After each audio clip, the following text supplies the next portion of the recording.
Today's sew-along is a short coat with a collar, full lining, and welt pockets. It's a very cute design from Unfettered Patterns.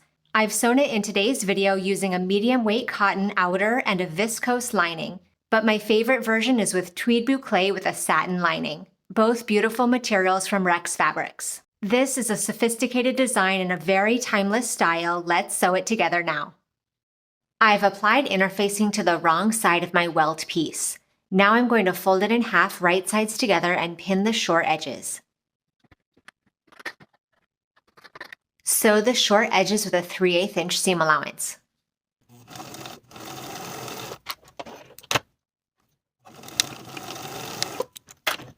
Trim your seams and the bottom corners, turn this piece right side out and give it a good press.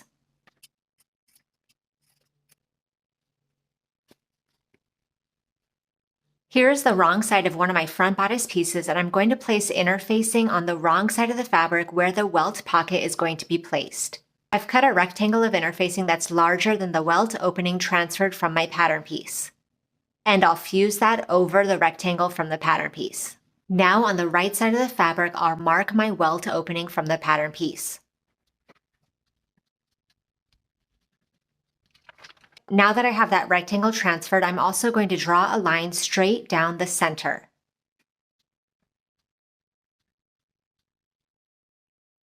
Now I'll place my welt onto the right side of the fabric so that the raw edges align with the mark that I've transferred in the center of the welt opening. The folded edge of the welt should be facing the center front. Pin in place. We're going to be basting the welt in place along the outer line of the welt opening. If you like, you can use your pattern piece once again to draw that outer line onto the welt piece. Now I'll baste on the line that I just drew from top to bottom of the welt.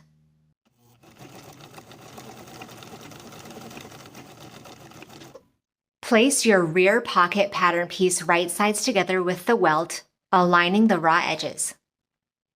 Also align the dots transferred from the pattern piece with the outer edges of the welt and pin in place. Sew from dot to dot, backstitching to secure. Place the pocket lining piece right sides together with the front bodice, aligning the raw edges of the opposite pocket piece. Pin in place. Sew the pocket lining in place from dot to dot just as we did for the opposite piece. We're going to slash through the center of the welt opening, stopping about 3/8 of an inch from the dots on either side. Then we'll snip diagonally through the bodice fabric to the dots on both sides of the welt opening.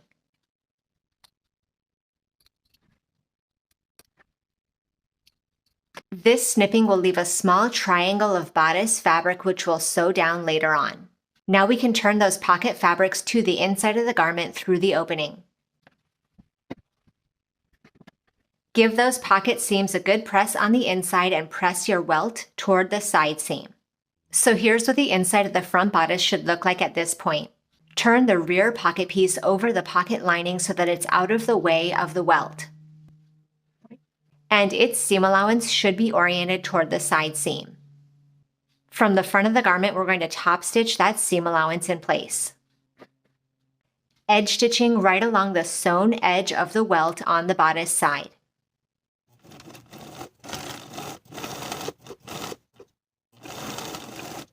Now that I have that edge of the welt top stitched, I'll turn my front piece to the wrong side once again and pin together the outer edges of the pocket.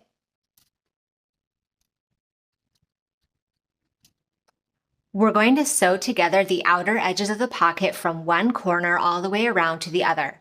And as we sew around the pocket with our 3/8 inch seam allowance, at each of those corners, we're going to be sewing the pocket to the tiny triangle.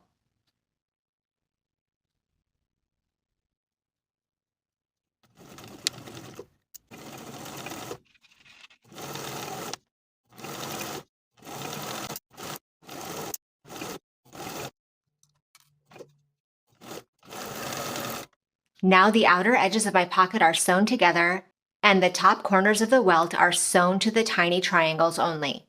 Now I'll turn my front bodice to the right side. I'm going to edge stitch the short ends of the welt in place to the bodice, making sure that on the opposite side the pocket is out of the way. Repeat to create your welt pockets for both front bodice pieces. Place your back pieces right sides together and pin the center seam. Sew the center back seam with a 3/8 inch seam allowance and press the seam open.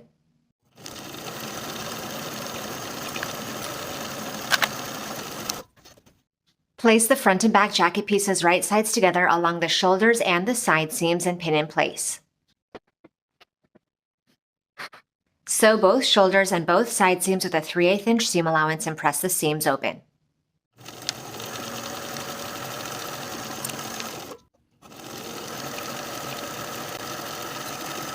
I've applied interfacing to the wrong side of one of my collar pieces. Now I'll place these pieces right sides together, and I'll pin the two short ends and the longest edge.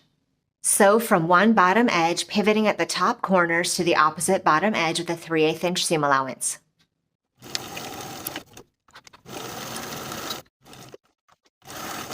Trim the top corners, turn the collar right side out, and give it a good press.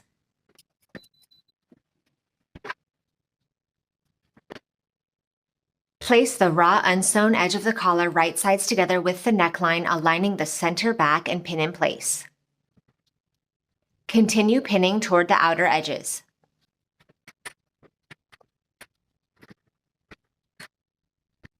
The edge of the collar will not meet the center fronts. Just make sure that it's the same distance away on both sides. Baste the collar in place.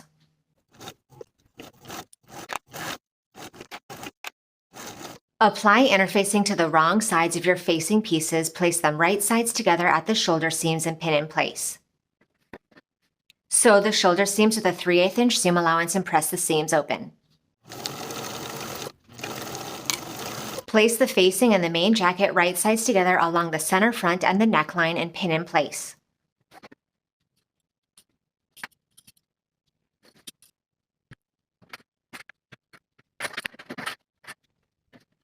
Then we'll sew from the bottom of one center front with a 3/8 inch seam allowance all around the neckline and back to the bottom of the center front on the opposite side.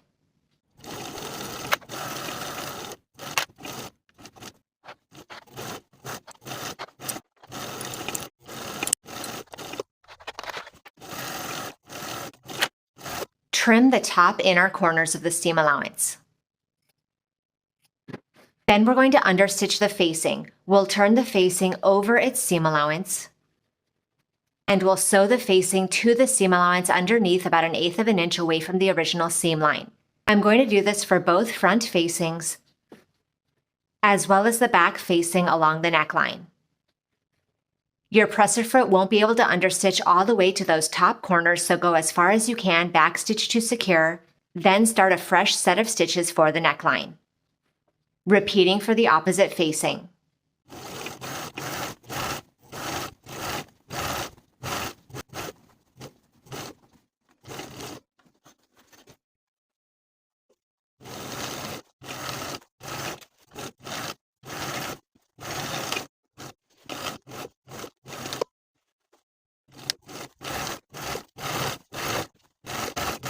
Poke out those facing corners.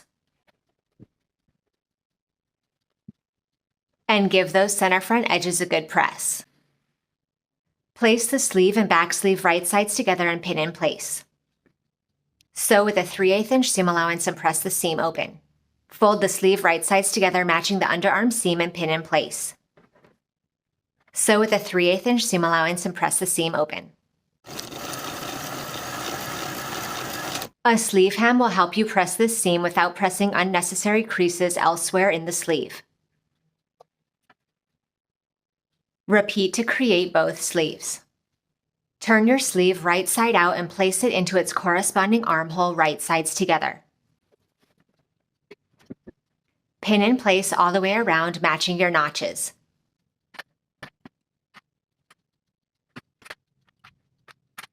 Sew the sleeve into the armhole with a 3/8 inch seam allowance and repeat to attach both sleeves.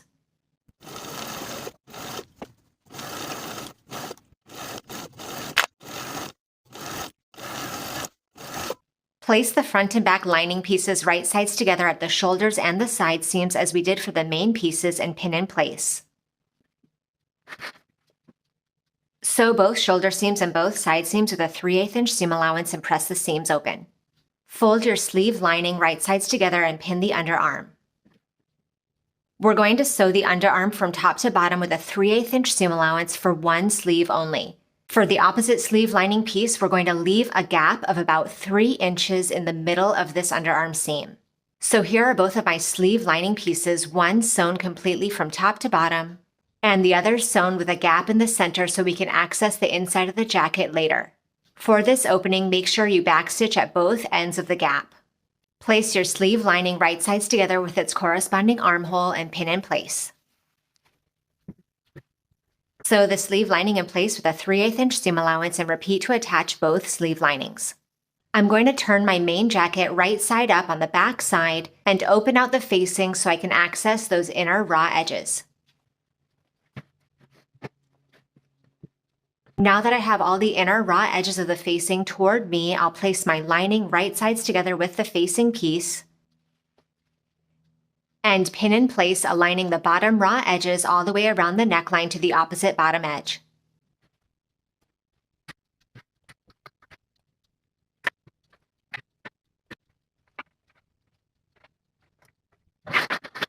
Now that I have the lining pinned to my facing all the way around the center fronts and the neckline, we'll start sewing with a 3/8 inch seam allowance from the bottom all the way around to the opposite bottom edge. I'm going to start and stop my stitches 3/4 of an inch away from the bottom edges on both sides. Backstitch at both of those start and stop stitching points.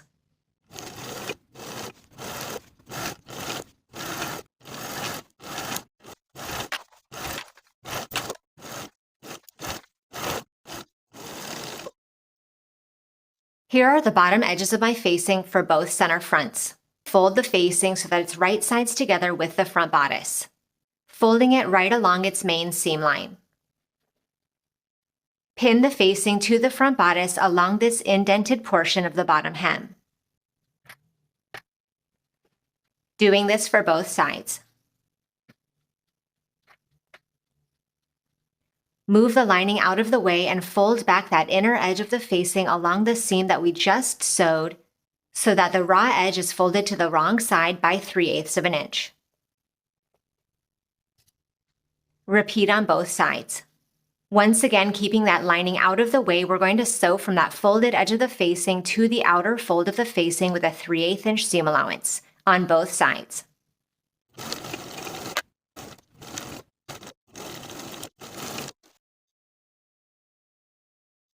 Now with the lining and main fabric still right sides together along the bottom edge, we're going to pin along the remainder of that bottom hem extension.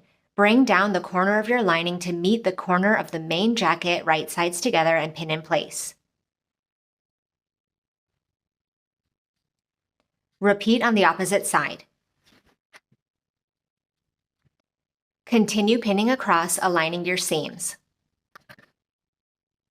Sew across with a 3/8 inch seam allowance, leaving a gap somewhere in the middle of about 2 inches so that we can get inside and access the bottoms of the sleeves.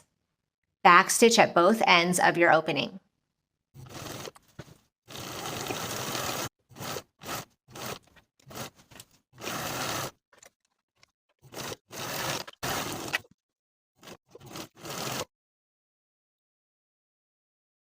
Turn the jacket right side out through your bottom opening.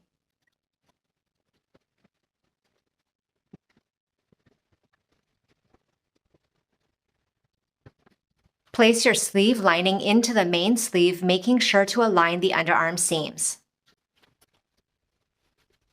I've placed a clip to attach the lining and main together at that seam so it doesn't twist around on me as I access it from the inside.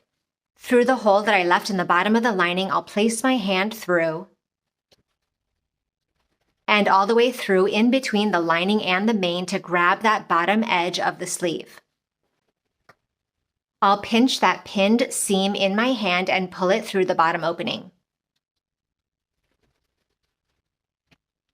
Tuck the seam allowances of the lining and the main so that they're right sides together and pinned together all the way around.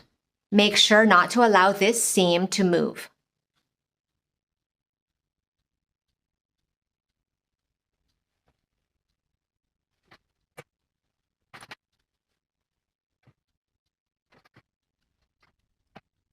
Now the bottom edges of the sleeve and main are right sides together at the seam line, and we'll sew them in place all the way around with a 3/8 inch seam allowance.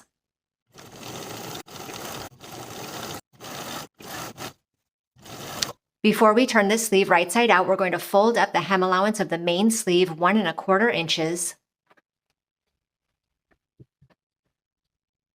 and sew together the seam allowances of the fabrics only.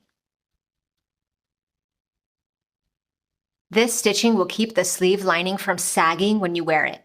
Now we can turn the sleeve right side out and repeat the same process for the opposite sleeve. Now that the sleeve hems are finished, we want to close the hole at the bottom of the jacket. We're going to do this by pulling this bottom section out through the opening in our sleeve lining. I'll pull out my sleeve lining with the opening, and I'll put my hand inside so I can access the bottom hem and pull it out. I'm going to close this section continuing at that 3/8 inch seam allowance. Now the bottom hem is closed, and I want to fold up that hem allowance in the same way as I did for the bottoms of the sleeves to tack the seam allowances together at both side seams. Here's one of the side seams, and I'll fold up the main material wrong sides together by 1¼ inches. Then I'll tack together the seam allowances only. Repeating for both side seams.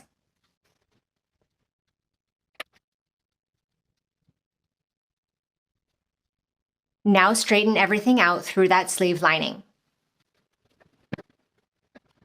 I've gone ahead and pressed the bottom edge of the main fabric all the way across. Now that those seams are sewn, the distance between the bottom fold of the hem and the seam at the lining should be 7/8 of an inch. And you can give that hem a nice crease along the bottom. Do the same to press the bottom hem of your sleeves. Now for the opening in the sleeve lining, tuck the seam allowances to the inside and pin together. You can slip stitch or edge stitch that opening closed with your machine. I've marked my buttonholes onto the right front bodice piece. Now I'll sew them in place. Sew your buttons across from each buttonhole at the markings transferred from the pattern piece.